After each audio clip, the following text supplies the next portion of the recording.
Hello everyone. वीकेसी classes में आप सभी का स्वागत है। आज हम क्लास 10 साइंस के लेसन नंबर 3 के टेक्स्ट के क्वेश्चन सोल्व करेंगे। ठीक है, तो पेज नंबर 40 के ऊपर क्वेश्चन दे रखे हैं ये कि ऐसे मेटल का नाम बताना है कि जो लिक्विड हो रूम टेम्परेचर के ऊपर। तो क्या बताया था? मरकरी। ठीक है, मरकरी लिक्विड होती है रूम टेम्परेचर के ऊपर। अगर आपसे कोई ये पूछ ले कि एक ऐसी नॉन मेटल बताओ जो कि लिक्विड हो रूम टेम्परेचर के ऊपर, तो नॉन मेटल को क्या कहोगे? ब्रोमीन। ठीक है, ब्रोमीन एकमात्र ऐसी नॉन मेटल है जो कि लिक्विड होती है रूम टेम्परेचर के ऊपर। और मेटल पूछे तो मरकरी। ठीक है, ऐसी मेटल जिसको चाकू से काटा जा सकता है तो सोडियम और पोटासियम। ठीक है, दोनों ऐसी सॉफ्ट मेटल होती हैं जिसको चाकू से आसानी से काटा जा सकता है। Best conductor of heat silver. Silver best conductor है, उसके बाद कॉपर और फिर एल्यूमिनियम। ठीक है, सबसे ज्यादा सिल्वर है। पुअर कंडक्टर हीट की लेड और मरकरी, ये पुअर कंडक्टर होते हैं। फिर बात करते हैं मेलेबल और डक्टिलिटी की। ये क्वेश्चन बहुत इंपॉर्टेंट है, एग्जाम में कई बार पूछा गया है। ठीक है, मेलेबल का मतलब जैसे मेल्ट करना, नाम से ही पता लग रहा है। ठीक है, मेलेबल का मतलब मेल्ट करना, यानी मेटल को पीट पीट कर थिन शीट की फॉर्म में हम बना दें तो उस प्रॉपर्टी को हम क्या कहते हैं? मेलेबल कहते हैं। गोल्ड और सिल्वर जो है सबसे ज़्यादा मेलेबल है। ऐसे ही डक्टाइल। डक्टाइल का मतलब क्या होता है? मेटल को पीट पीट कर थिन वायर की फॉर्म में हम बना दें तो उसे हम कहेंगे ductile. Silver highly ductile metal है। गोल्ड और सिल्वर दोनों ही हाईली डक्टाइल है। 1 ग्राम गोल्ड होना हमारे पास तो हम उससे 2 किलोमीटर लॉन्ग वायर हम बना सकते हैं। ठीक है, 1 ग्राम गोल्ड से 2 किलोमीटर लॉन्ग वायर हम बना सकते हैं। पेज नंबर 46 के ऊपर क्वेश्चन दे रखा है, why is sodium kept immersed in kerosene oil.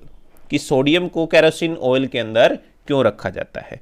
तो आपको पता है कि सोडियम एक हाईली रिएक्टिव मेटल होती है। जब इसको हवा में खुला छोड़ते हैं तो वो ऑक्सीजन के साथ रिएक्शन करके उसका ऑक्साइड बना लेगी।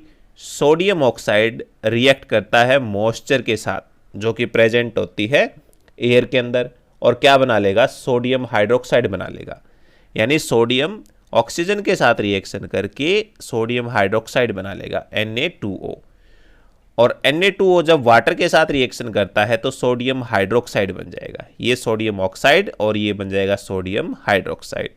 ठीक है, और अगर पानी के साथ रिएक्शन कर जाइए तो फायर कैच कर लेगा इसमें। ठीक है, so as to protect metal sodium is kept immersed in kerosene oil. तो इसलिए इसको केरोसिन ऑयल के अंदर रखा जाता है। ठीक है,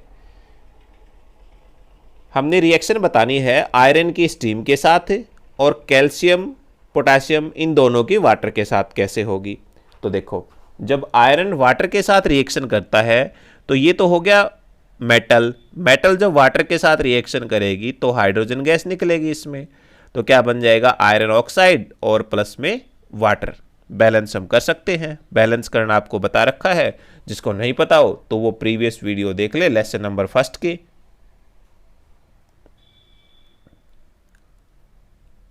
नेक्स्ट है रिएक्शन ऑफ कैल्शियम। कैल्शियम को Ca से हम लिखते हैं। जब ये वाटर के साथ रिएक्शन करेगा तो कैल्शियम हाइड्रोक्साइड बना लेगा, CaOH ट्वाइस, और हाइड्रोजन गैस निकलेगी। ऐसे ही पोटासियम जो है जब वाटर के साथ रिएक्शन करेगा तो उस टाइम पोटासियम हाइड्रोक्साइड और हाइड्रोजन गैस है ये बना लेगा। ठीक है, 3rd क्वेश्चन है वो आपने नहीं करना है। 4th क्वेश्चन में देखो, 4th क्वेश्चन कहता है which gas is produced when dilute hydrochloric acid is added to reactive metal. हमारे पास कोई भी रिएक्टिव मेटल है और जब हम डाइल्यूट हाइड्रोक्लोरिक एसिड के साथ रिएक्शन करेंगे तो कौन सी गैस निकलेगी ये बताना हमने। तो आपको बता रखा है मैंने कि मेटल जब भी एसिड के साथ रिएक्शन करेगी, मेटल जब भी एसिड के साथ रिएक्शन करेगी तो हाइड्रोजन गैस निकलेगी।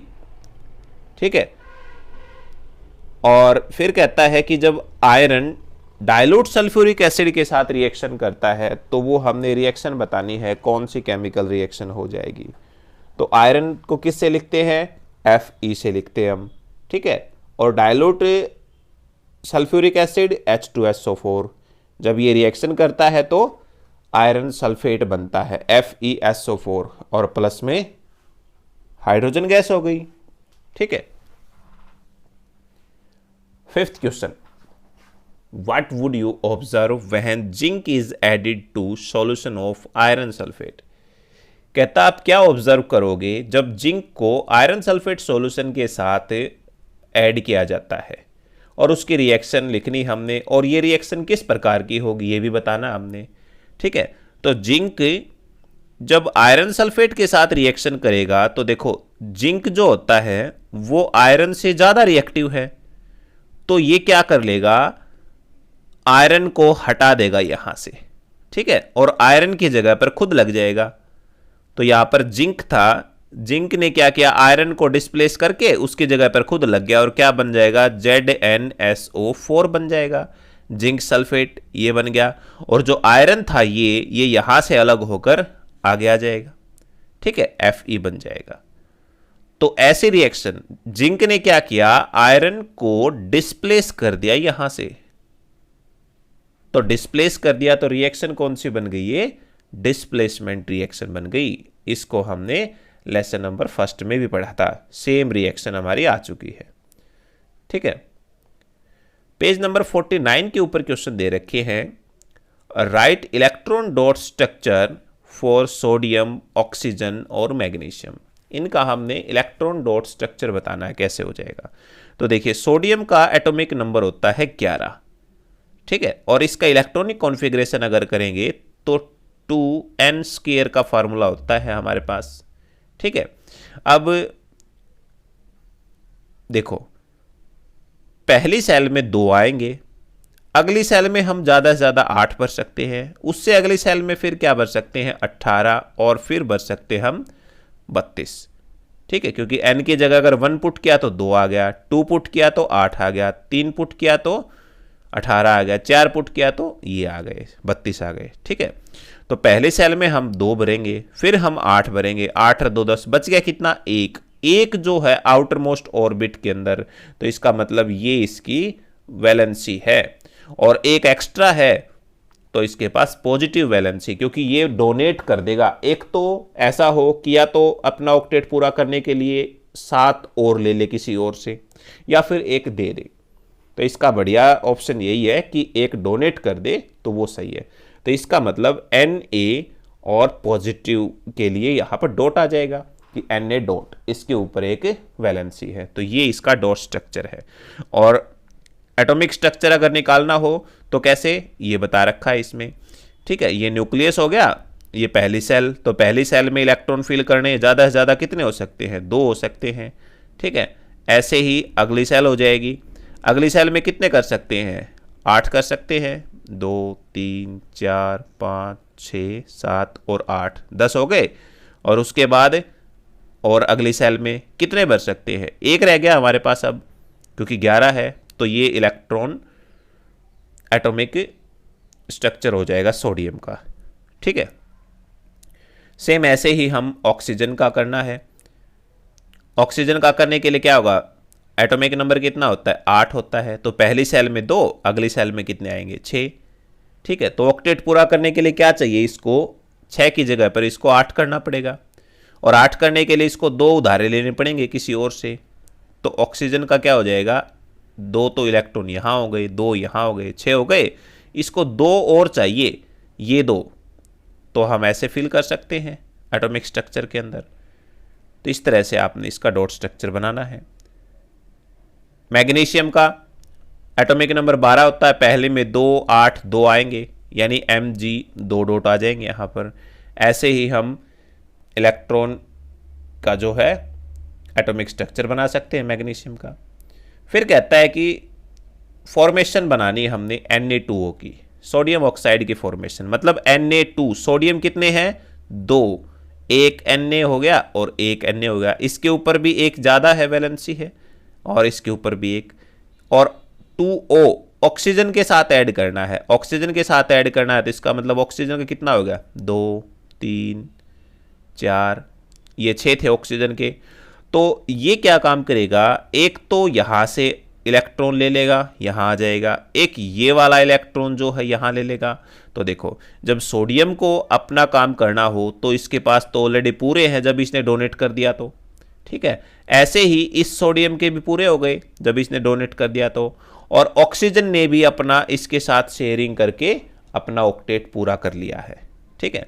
तो ऐसा स्ट्रक्चर जो है ये बन जाएगा। Na2 इसके ऊपर पॉजिटिव वैलेंसी हो जाएगी और O जो है 2 नेगेटिव, इसके ऊपर 2 नेगेटिव, यानी 2 इसने उधारे लिए हैं, ठीक है।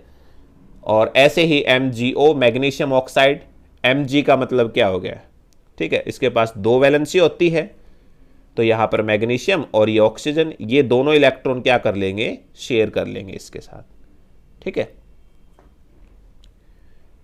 थर्ड क्वेश्चन में क्या कहता है, what are the ion present in these compound, in compounds के अंदर आयन्स है वो कौन कौन से प्रेजेंट है। तो देखो Na पॉजिटिव आयन प्रेजेंट है, इसमें O2 नेगेटिव आयन प्रेजेंट है Na2O के अंदर, ठीक है। और मैग्नीशियम ऑक्साइड के अंदर O2 नेगेटिव आयन है और यहां पर Mg पॉजिटिव आयन है, ठीक है। नेक्स्ट क्वेश्चन कहता है, why do ionic compound have high melting point, जो आयनिक कंपाउंड होते हैं उनका हाई मेल्टिंग पॉइंट क्यों होता है। तो देखो जो आयनिक कंपाउंड होते हैं वो जनरली कैसे होते हैं, सॉलिड होते हैं, ठीक है, रिजिड होते हैं वो, और रिजिड होने की वजह से उनके बीच में आयन के बीच में स्पेस है ना वो बहुत कम होता है, यानी स्ट्रॉन्ग फोर्स ऑफ अट्रैक्शन होता है उनके बीच में। तो अब उस स्ट्रॉन्ग फोर्स ऑफ अट्रैक्शन को अगर अलग करना है तो उसके लिए हमें क्या चाहिएगा, उसको ज़्यादा फोर्स लगाना पड़ेगा, ठीक है। ज़्यादा फोर्स लगाना यानी ज़्यादा टेम्परेचर देना पड़ेगा, और ज़्यादा टेम्परेचर देंगे तो इसका मतलब उनका मेल्टिंग पॉइंट कैसा होगा, हाई होगा। Ionic compound are formed of ion and not molecules, वो आयन से बने होते हैं, मॉलिक्यूल से नहीं बने होते हैं। Ions of opposite nature, ion जो है अपोजिट नेचर के होते हैं। Positively and negatively charge ion helds together by strong electrostatic force of attraction, ठीक है। पॉजिटिव और नेगेटिव आयन जो है स्ट्रॉन्ग फोर्स ऑफ अट्रैक्शन से एक दूसरे के साथ अटैच होते हैं इसमें। These forces of attraction are very strong, तो ये जो फोर्स होती है वो बहुत स्ट्रॉन्ग होती है। So ionic compounds have high melting point, तो वही बात आ गई कि आयनिक कंपाउंड है वो उनका हाई मेल्टिंग पॉइंट होता है, ठीक है। फिर बात करते हैं मिनरल की। मिनरल क्या होते हैं, यानी अर्थ क्रस्ट से जो नेचुरली निकाले जाते हैं उन्हें क्या कहते हैं, मिनरल कहते हैं। The compound which occurs in nature या फिर अर्थ क्रस्ट, तो उन्हें क्या कहेंगे, मिनरल। और कौन से होते हैं, mineral from which metal can be extracted easily, यानी वो मिनरल जिनके अंदर से मेटल को आसानी से अलग कर लिया जाता है तो उन्हें हम क्या कहते हैं, ओर कहते हैं। उसके बाद गैंग, तो गैंग में क्या होता है, the impurities like Rocky material, dust, moisture etcetera, इस टाइप की जो इम्प्योरिटीज होती है जो ओर के अंदर प्रेजेंट होती हैं तो उन्हें हम क्या कहते हैं, गैंग कहते हैं। ये क्वेश्चन बहुत इंपॉर्टेंट है एग्जाम व्यू के अकॉर्डिंग, इसको अच्छे से करना है। सेकंड क्वेश्चन, सेकंड में कहता है, name 2 metals which are found in free state, यानी नेचर के अंदर जो फ्री स्टेट में मिलती हैं, तो गोल्ड, सिल्वर, प्लेटिनम, ये सब क्या होते हैं, फ्री स्टेट के अंदर मिलते हैं। नेक्स्ट क्वेश्चन कहता है, which chemical process is use to obtaining a metal from its oxide, यानी जब मेटल को उसके ऑक्साइड से अलग करना हो तो कौन सा प्रोसेस यूज करेंगे। तो उसके लिए क्या प्रोसेस बताया था, रिडक्शन। जब लेसन पढ़ाया गया था तो उसमें बताया गया था कि रिडक्शन प्रोसेस जो है एक ऐसा प्रोसेस है जिसके द्वारा मेटल को उसके ऑक्साइड से अलग किया जाता है, ठीक है। ये क्वेश्चन आपको करने की जरूरत नहीं है, ठीक है। नेक्स्ट क्वेश्चन देखो, which metal do not corroded easily, कौन सी मेटल है जो आसानी से कोरोड नहीं होती। तो गोल्ड और प्लेटिनम ये आसानी से कोरोड नहीं होते, ठीक है। जैसे देखा होगा आप लोगों ने, जो सोने वगैरह के आभूषण जो पहनते हैं घरों में, तो बहुत डेली यूज़ में बहुत सारा काम करते हैं, लेकिन फिर भी उनके ऊपर जंग नहीं लगता जल्दी से, ठीक है। तो ये गोल्ड और प्लेटिनम होते हैं। What are alloys? अलॉयज क्या होते हैं? दो या दो से ज़्यादा मेटल या नॉन मेटल, उन सब से जो मिलकर मिक्सचर बनता है उसे हम क्या कहते हैं? अलॉय कहते हैं। The solid mixture of a metal with a metal या फिर नॉन मेटल का, तो उसे हम क्या कहेंगे? अलॉय कहेंगे इसमें, ठीक है। तो ये हमारे टेक्स्ट के क्वेश्चन थे जो कि कंप्लीट हो चुके हैं। ये सारे आपने अच्छे से करने हैं। कोई भी प्रॉब्लम आती है, कोई क्वेश्चन समझ में नहीं आता है, तो आप कमेंट बॉक्स के अंदर ज़रूर लिखें, उसका सॉल्यूशन किया जाएगा। और यदि चैनल को आपने सब्सक्राइब नहीं किया है तो इस चैनल को आप ज़रूर सब्सक्राइब करें, ताकि जो भी वीडियो हम डालें वो सबसे पहले आपके पास पहुँचे। Thank you.